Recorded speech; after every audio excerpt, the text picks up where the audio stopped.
warahmatullahi wabarakatuh. Perkenalkan, nama saya adalah Dia Indri Astuti SKAP Nurse MKEP. Saya adalah dosen keperawatan komunitas di Stikes Karya Kesehatan di Kendari. Hari ini saya akan menjelaskan mengenai RPS mata kuliah yang saya ampu, yaitu keperawatan komunitas.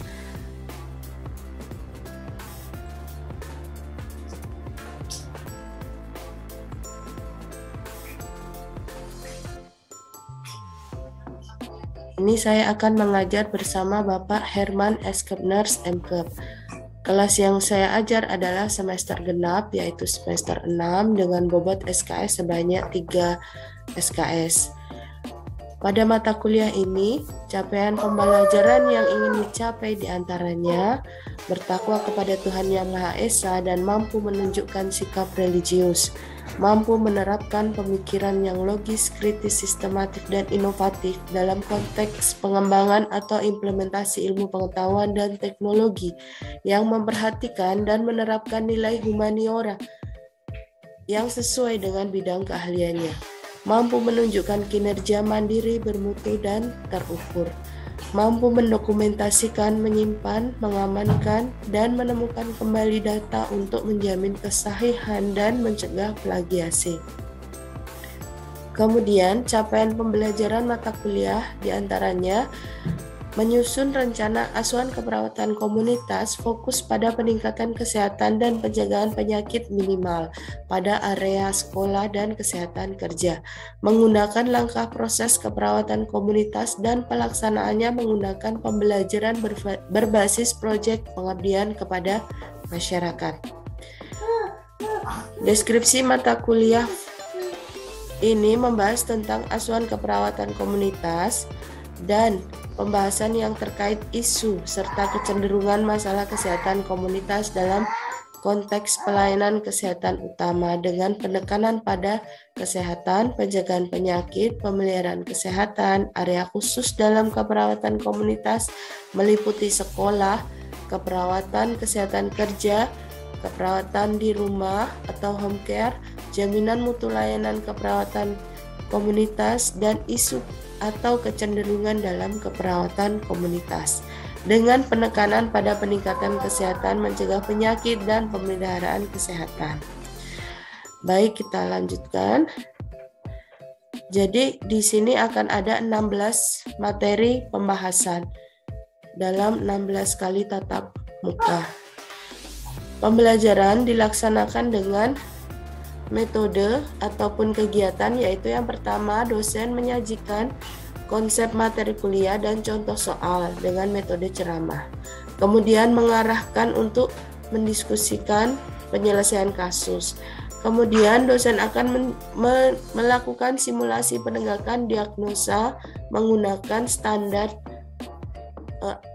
asuhan, yaitu penggunaan Nanda, Nok, Danik ataupun SDKI, SIKI, dan SLI. Kemudian dosen mengarahkan dan melatih mahasiswa menyusun asuhan keperawatan sesuai kasus yang diberikan. Dosen juga melakukan kuis pencapaian konsep dan memberikan tugas terstruktur dan mandiri. Dalam pembelajaran yang saya ampu, selain menggunakan slide PowerPoint, mahasiswa juga harus mampu menggunakan aplikasi PNRI, LibGen, Google Book, YouTube, dan Telegram untuk komunikasi. Kemudian berikut adalah beberapa buku pustaka yang saya share screen yang dapat digunakan sebagai acuan, yang utama maupun yang pendukung. Untuk pertemuan pertama itu penjelasan RPS.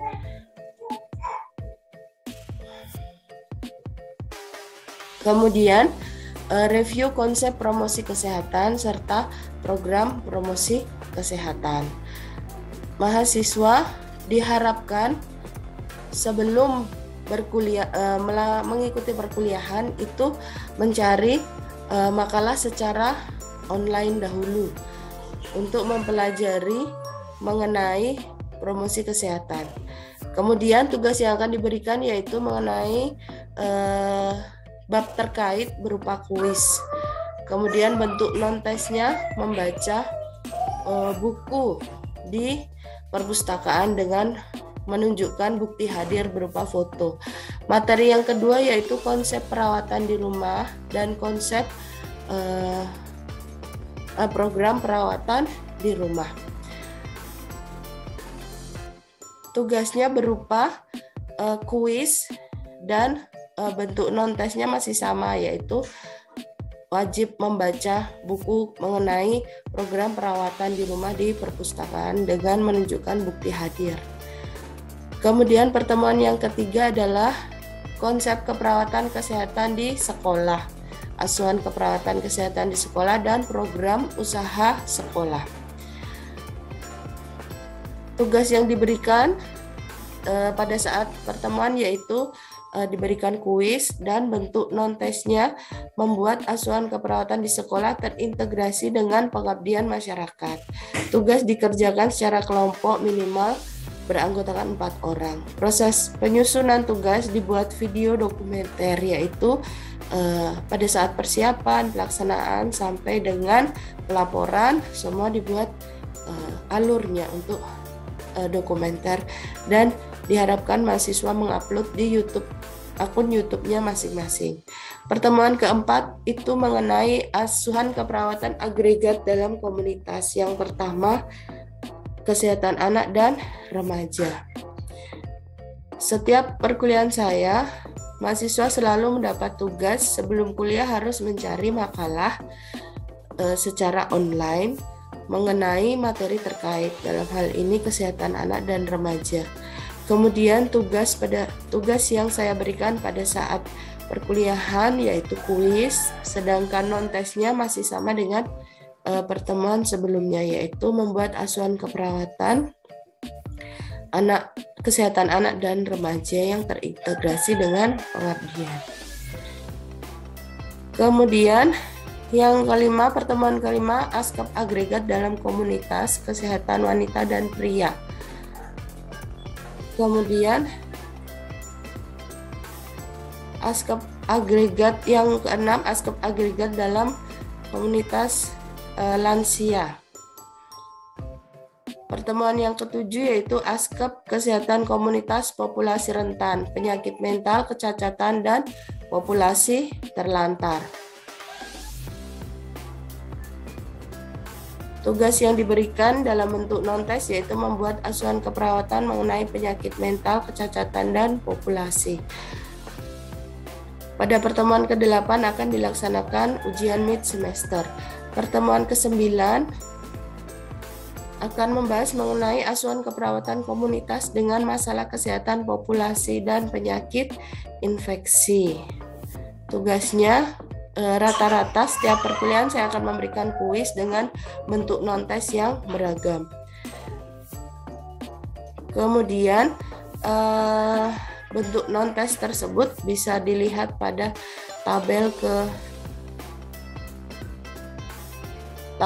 kolom ke-7. Pertemuan ke-10, asuhan keperawatan komunitas masalah populasi penyakit kronis. Tugas pada saat perkuliahan masih sama, yaitu diberikan kuis, sedangkan bentuk non-tesnya dalam beberapa pertemuan tugasnya sama, yaitu membuat pengabdian asuhan keperawatan masyarakat mengenai penyakit yang diintegrasikan dalam pengabdian kepada masyarakat. Kemudian pertemuan yang ke-11, terapi komplementer, yang akan membahas mengenai definisi dan jenis-jenis terapi komplementer. Untuk pertemuan ke-11 tidak ada tugas non-tes, hanya kuis di dalam kelas. Kemudian pertemuan ke-12 yaitu terapi komplementer dalam keperawatan komunitas, fokus terapi komplementer. Tidak ada tugas bentuk non-tes.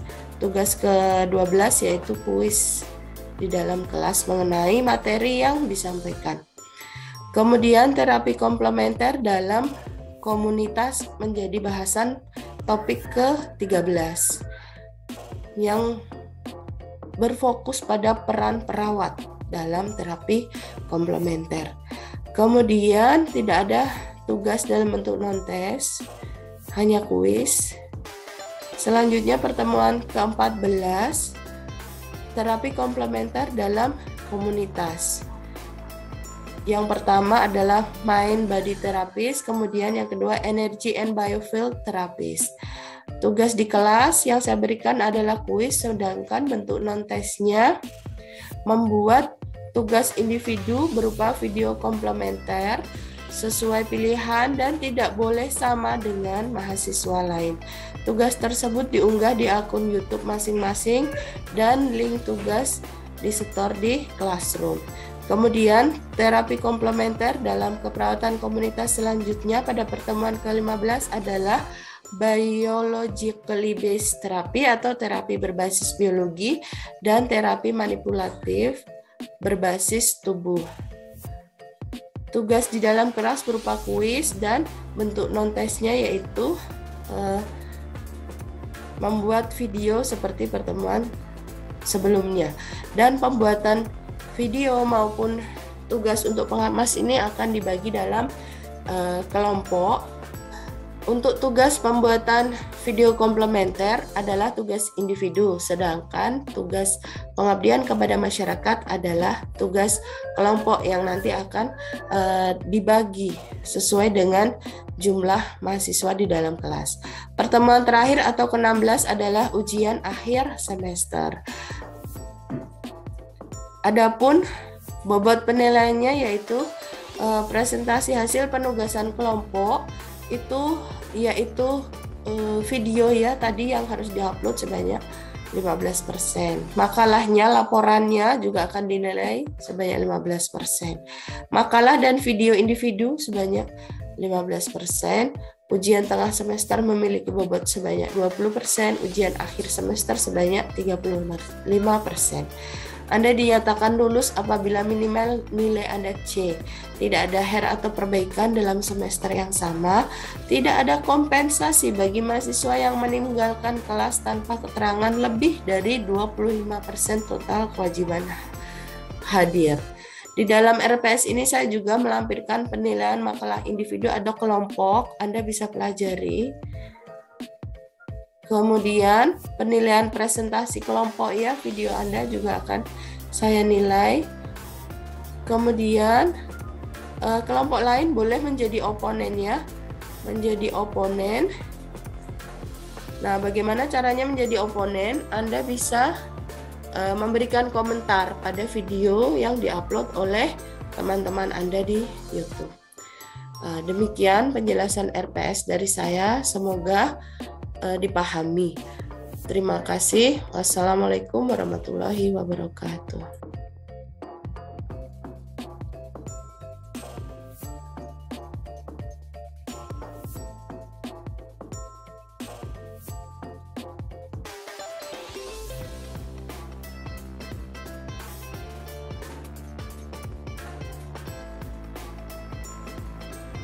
Assalamualaikum warahmatullahi wabarakatuh. Hari ini saya akan memberikan pembelajaran keperawatan komunitas pada mahasiswa saya. Mari ikuti saya ke kelas.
sebelum mengelompokkannya secara mandiri belajar.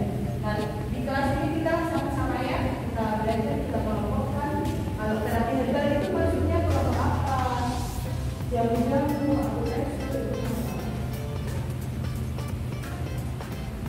sebelumnya kita lihat pengantarnya dulu. Kenapa toh terapi komplementer itu dibutuhkan?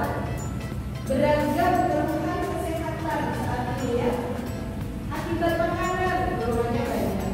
Akibat teknologi, penggunaan gadget juga keluhannya banyak. Ya, jadi saat ini semakin maju, tetapi penyakit juga semakin beragam. Sehingga resiko sakit menjadi meningkat. Namun di saat yang sama masyarakat itu sudah sadar, sudah aware bahwa potensi pemeliharaan kesehatan itu diperlukan. Jadi orang benar-benar saya itu perlu memelihara kesehatan saya. Saya butuh olahraga, saya butuh makanan sehat, saya butuh alat kesehatan. Mau apa? Usahanya menjaga kesehatan. Olahraganya apa?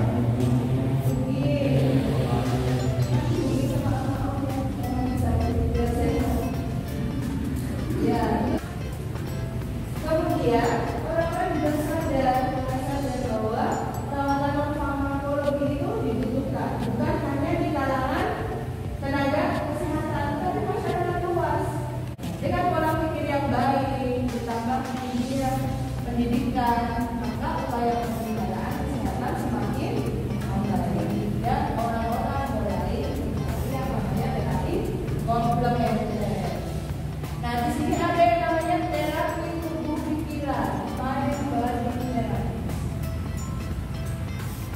Kita bisa menerapi diri kita sendiri, menerapi badan kita dengan pola pikir kita. Nah, ini pengertiannya ya. Merupakan pendaya-gunaan kapasitas pikiran untuk mengoptimalkan fungsi tubuh. Fokus terapi ini adalah menciptakan keseimbangan antara pikiran, emosi, dan perasaan. Kemudian, contohnya terapi seni. Penggunaan seni untuk mendamaikan konflik emosional, meningkatkan kewaspadaan diri dan mengungkapkan masalah yang tidak dikatakan dan disadari oleh klien tentang penyakit mereka. Contohnya, Anda ada itu sekarang lagi pada suka terapi seni. Siapa yang suka main TikTok? Suka menarik itu termasuk terapi seni. Selain itu juga menggambar, mewarnai. Pernah lihat ya di sosial media ada yang usianya sudah lanjut tapi kok dia sering mewarnai. Jadi bukan dia lagi kembali ke masa lampau dia jadi anak-anak, bukan, tapi dia sedang melakukan terapi seni. Kemudian selanjutnya adalah terapi dansa. Di luar negeri itu orang pada suka berdansa. Kalau di sosial ekonomi menengah ke atas, kemampuan dansa itu wajib bagi orang barat. Dan saya dansa formal kayak dansa kerajaan ini. Jadi menandakan status sosial seseorang. Tetapi saat ini terapi dansa itu sudah bisa dilakukan oleh siapa saja. Bukan berarti zaman dulu sosial menengah ke bawah itu tidak berdansa, tidak. Tapi cara dansanya mungkin berbeda dengan yang sosial menengah.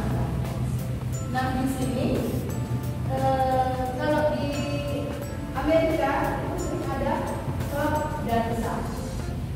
Di sana ngapain mereka? Mereka berdansa. Ada temanya. Nah, ini dansa itu untuk mencari kesenangan. Sarana memperdalam dan memperkuat terapi karena merupakan ekspresi langsung dari pikiran dan tubuh. Mereka menari tanpa ada beban. Jadi di situ memang iklan dansa itu memang datang untuk menari bersama teman-temannya. Kadang ada yang sampai ikut kompetisi itu boleh, tapi klub dansa itu diadakan sebagai salah satunya untuk terapi.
saya lagi duluan. Ya. Orang itu kalau urusan kecerdasan berbicara, dosen sama mahasiswa itu bedanya lahir duluan, punya niat kuliah duluan, terus motivasi belajarnya itu saya punya duluan. Karena orang itu belajar, motivasinya itu keluarnya beda-beda. Ada yang sejak SD dia sudah suka belajar, punya tujuan dan lain-lain. Saya merasakan benar-benar merasakan belajar itu ketika kuliah. Dan ada kalau mau menunjukkan dari saya itu sebenarnya bisa. Kita sudah bisa dapatkan di internet. Anda mau jurnal sebanyak apapun, Anda punya waktu lebih banyak dari saya. Anak saya 2 harus urus PR-nya, harus urus paparannya dia, udah sholat, belum yang bayi. Jadi dibandingkan Anda punya waktu lebih banyak. Ayo belajar, ya. Tidak untuk kemungkinan kalau Anda sampai sini. Jadi apa ya? Ayo ditingkatkan motivasinya. Ada cita-cita orang tua yang harus dituntaskan. Ada impian Anda yang harus diselesaikan. Betul tidak? Biologically based therapy, yaitu pengobatan menggunakan substansi yang didapatkan dari alam. Ada yang pernah pakai?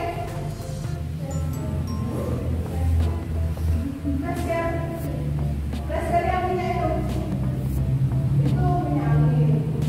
Aromaterapi itu ada yang bentuknya cairan, terus dibakar pakai lilin, bawahnya ada bumbu, ya.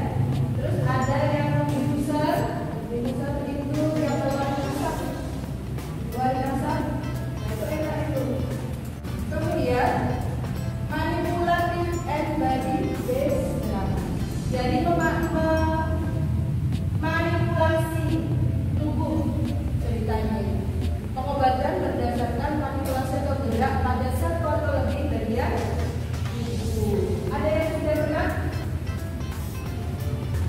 Mungkin nanti sudah pernah melakukannya tapi nggak tahu kalau ini dikelompokkan ke manipulasi body therapy. Kita lihat contohnya. Pijat, siapa yang belum pernah pijat? Kemudian exercise kita yang disebut almahonia jogging. Ini manipulasi buat lari supaya endorfinnya keluar. Kalau habis jogging rasanya gimana?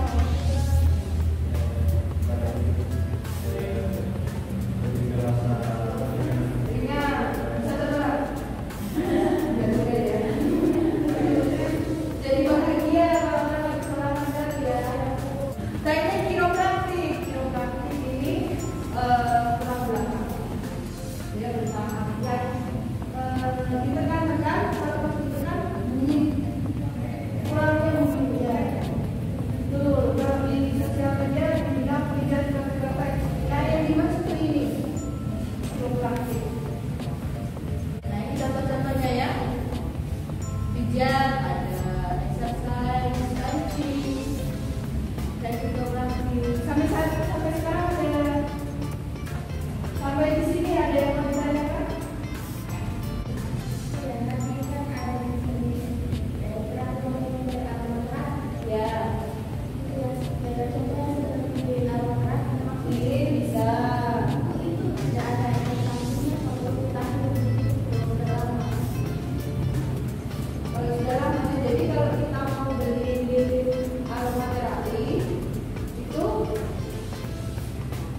Tidak ada